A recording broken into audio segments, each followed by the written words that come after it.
Welcome. In this tutorial, I'm going to show you how to see your saved post on Instagram. So if you want to know how I did it, just keep on watching.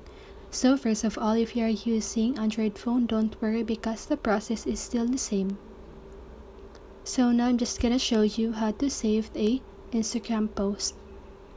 So for example, I'm just going to save this picture.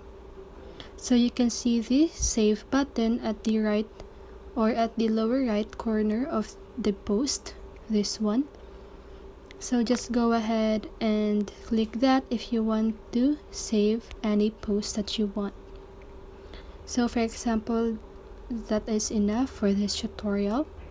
So you want to go back to your home page and click on your profile photo at the lower right corner of your screen so that you can go to your profile.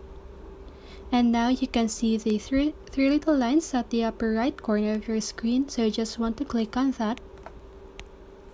And you can see the saved section. So just go ahead and click that. And here you can see all of the posts that you saved earlier. So that is how you do it. I hope this video helped you, and if it did, make sure to like, subscribe, and hit the bell notification so you won't miss a video. See you on the next one and have a great day.